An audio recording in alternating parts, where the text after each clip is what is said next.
This is The Scoop for Tuesday. I'm Sean Canan with the WMNF News headlines. Retired Lieutenant Colonel Alex Vidman announced today that he is running for the U.S. Senate in Florida. The whistleblower who sparked President Trump's first impeachment joins a crowded race of people who want to replace Republican Senator Ashley Moody. Vidman, a Democrat, painted Moody as being allied with Trump and wealthy donors. Vidman said his campaign would focus on lowering costs and improving affordability in Florida. A state Senate committee narrowly approved a bill yesterday that would create a new path for parents who don't want their school children vaccinated. The proposal's sponsor said parents should be in the driver's seat, but opponents warned of public health consequences. Republican-sponsored SB 1756 includes creating an exemption to vaccination requirements for parents who say the shots conflict with their conscience. It would add to an already existing exemption for parents who cite conflicts with religious beliefs, but opponents, including physician groups, warned that creating another exemption could lead to the spread of diseases that would harm children and affect other people, such as cancer patients who have compromised immune systems. It comes as there is an uptick in measles cases in Florida, including in Hillsborough and Manatee counties.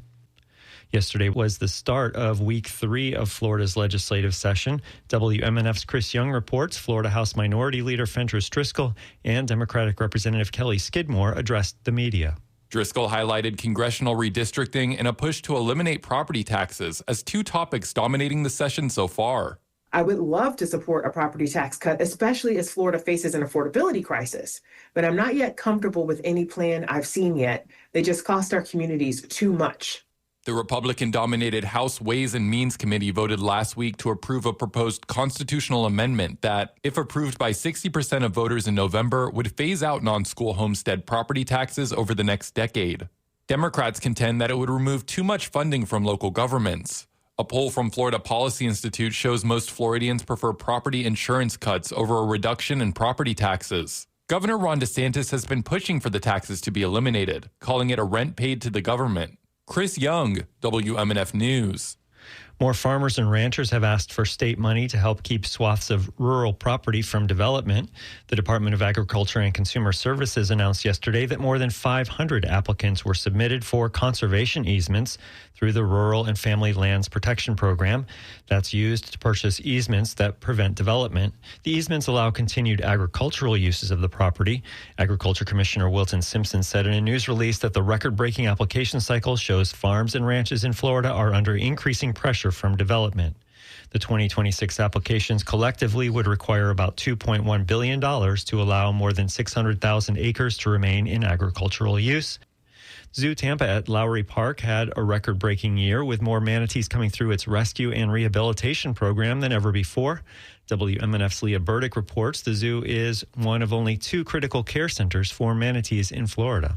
Last year, the zoo's Manatee Critical Care Center took in 28 manatees and released 26 back into Florida waters. Jamie Vaquero is the Associate Curator of Florida Manatees at Zoo Tampa. So being able to send 26 manatees back out and start their lives again is a great feeling. You'll never forget your first manatee release, and it's always a pleasure to be able to go and watch them start anew and start a new life.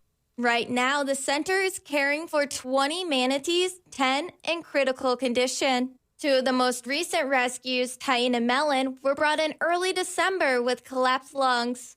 The Critical Care Center has been operating since 1991 and has treated more than 600 manatees. For WMNF News, I'm Leah Burdick in Tampa. A proposal that would move forward with creating a Florida Museum of Black History in St. Johns County drew support from a second Senate committee yesterday, but it awaits action in the House. The Governmental Oversight and Accountability approved a proposal that would recognize the designation of St. Johns County for the Florida Museum of Black History. The Senate unanimously passed a similar bill during last year's session, but the House did not approve it. It'll be sunny, breezy, and cool today with highs in the mid-50s. Clear and cold tonight, overnight lows in the mid-30s in Tampa and cooler inland and to the north. A cold weather advisory will be in effect from midnight tonight until 9 tomorrow morning. In inland and northern areas, a freeze warning will be in effect from midnight tonight until 9 tomorrow morning. Mostly sunny tomorrow, breezy and a bit warmer with highs near 60. I'm Sean Canan with the WMNF News headlines. This is The Scoop, recorded at WMNF Tampa.